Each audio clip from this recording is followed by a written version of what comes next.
जय हिंद दोस्तों, मैं सुनील यादव आपके अपने YouTube channel M with Sunil पर आपका बहुत बहुत हार्दिक स्वागत अभिनंदन करता हूं। दोस्तों, आज 6800 की लिस्ट से संबंधित महत्वपूर्ण अपडेट आप लोगों के सामने डिलीवर करने जा रहा हूं। दोस्तों, जैसा कि आप लोगों को पता है, पहले से ही हम सब लोग 16 जुलाई के लिए महाधरने का आह्वान कर रहे थे और सब लोग तैयार भी थे। कुछ लोग रास्ते में थे, कुछ लोग घर से निकलने वाले थे और जैसा कि उम्मीद की जा रही थी कि भारी से भारी संख्या में लखनऊ में लोग पहुंचेंगे। लेकिन साथियों, समझ में ही नहीं आता है, जो खुद ही नेतृत्व करना कर रहे थे या जिन्होंने आह्वान किया था, पहले या कह सकते अमरेंद्र पटेल ने खुद कहा था कि नहीं, कुछ भी हो जाए 16 को धरना होगा ही होगा। बताइए, तो फिर उसी बेस पे हम लोगों ने भी कहा था कि 16 को अगर धरना होगा तो कुछ ना कुछ इसका पॉजिटिव रिजल्ट निकल के आ सकता है। लेकिन क्या हुआ, अमरेंद्र पटेल खुद कह रहे हैं कि अब धरना नहीं होगा।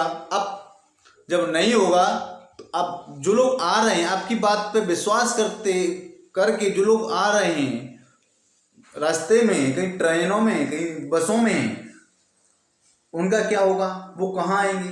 क्या द्वारा आपकी बात पर ये लोग चले आएंगे? कभी नहीं आएंगे। और मैं तो यही कहता हूं कि अगर यही कंडीशन रही, लोगों को पहले बुलाया, फिर उसके बाद मना किया कि नहीं धरना होगा, उसके बाद फिर धरना नहीं होगा, तो इससे आपकी मंशा स्पष्ट हो रही है। आप क्या चाह रहे हैं, क्या मतलब क्या मैसेज देना चाह रहे हैं जो 6800 की लिस्ट में पीड़ित अभ्यर्थियों को? वैसे ही हम सब लोग वैसे ही हद से ज़्यादा पीड़ित हैं, बेसिक शिक्षा विभाग से, सरकार से, कोर्ट से। लेकिन जब हम लोग इकट्ठे हो पाते हैं, बड़ा 6800 की लिस्ट में मुझे लगता है लगभग 95% लोग बेरोजगार हैं, जो बहुत कम जिनकी अर्निंग है, बहुत कम ही रिसोर्सेस हैं उनके अर्निंग के, और इसके साथ साथ हर तरीके से दबे कुचले लोग हैं। क्योंकि आरक्षित वर्ग में जो ओबीसी एससी समाज के लोग हैं, बड़े मुश्किल से ये सपना देख रहे थे कि बेसिक शिक्षा विभाग में जल्दी से जल्दी नियुक्ति हो जाएगी। लेकिन साथियों, ये दुर्भाग्य है कि हम लोग इतने दिनों लेट हो चुके हैं। अब हम लोग ये प्लान बना रहे थे कि 17 जुलाई को जैसे डेट लगी हुई है, तो 16 को अगर धरना हो रहा है तो इसका कोई ना कोई पॉजिटिव इफेक्ट निकल के आएगा। लेकिन अब बीच में जिसने धरने का आह्वान किया वही मना कर रहा है, तो लोग कौन आएगा? कोई भी नहीं आएगा। और हालांकि अब जो भी साथी आ रहे हैं, अब वो क्या करेंगे? क्या इको गार्डन तक आ पाएंगे? क्या लखनऊ तक आ पाएंगे? अब आ भी पाएंगे तो बहुत से लोग लौट जाने लगेंगे। बहुत से लोग तैयारी के प्लान में थे कि हम सुबह पहुंचेंगे। अब जैसे मान लीजिए हम लोग ही, हमारे साथ ही लगभग 10-12 लड़के थे यहाँ सैफई से, हम लोग जो सैफई करेल से लगभग 10-12 लड़के निकल रहे थे, मैनपुरी वगैरह से सब लोग लड़के निकल रहे थे। हम लोगों में ही कन्फ्यूजन है बहुत बहुत बड़ा, हम लोगों को पहुंचना चाहिए या नहीं पहुंचना चाहिए। दोस्तों, हम लोग यहाँ सैफई करेलकट से लगभग 2 घंटे में लखनऊ पहुंचते हैं, तो हम लोग सुबह ही निकलते। अब कन्फ्यूजन ये पैदा होता है कि हम लोगों को अब क्या करेंगे जाके, बताइए। तो इसी हिसाब से क्या आपकी बातों पर आगे कोई बिलीव कर पाएगा? मुझे तो नहीं लगता कि आगे कोई बिलीव करेगा।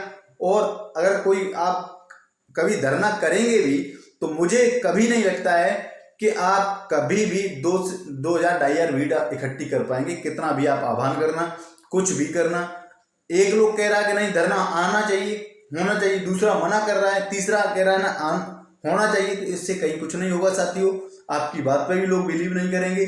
और अब जो कुछ होगा वो कोर्ट के माध्यम से ही होगा, सरकार के माध्यम से ही होगा। धरना से कुछ भी नहीं होगा, मुझे भी ऐसा ही लगने लगा है। साथियों, परेशान मत होइए, जो होगा जैसा होगा वो सब भगवान भरोसे होगा। मुझे तो नहीं लगता बहुत जल्दी कुछ हो सकता है। हम लोग प्रेशर ही नहीं बना पाएंगे, विभाग से ही नहीं कह पाएंगे। इसी हिसाब से अगर यही मानसिकता रही तो आगे कुछ भी नहीं कर पाएंगे। साथियों, थोड़ा पेशेंस बनाते हुए रखें। और अब कोर्ट के अधीन सारी चीज़ें हैं और सब सारी बातें भगवान के ऊपर छोड़ी, जैसा होगा सब ठीक ठाक होगा।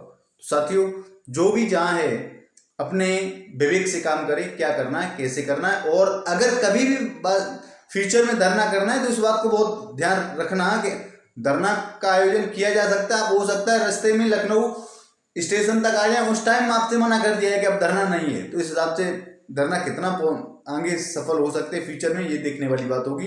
तो साथियों, मैं आपका भाई सुनील यादव पुनः निवेदन करता हूँ, थोड़ा पेशेंस बनाते रखें।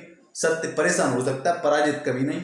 जो भी अभ्यर्थी 6800 की लिस्ट में सिलेक्टेड है, सभी भाइयों को नियुक्ति मिलेगी। मैं यही भगवान से प्रार्थना करता हूँ। मैं आपका भाई Sunil Yadav. Thank you for watching this video.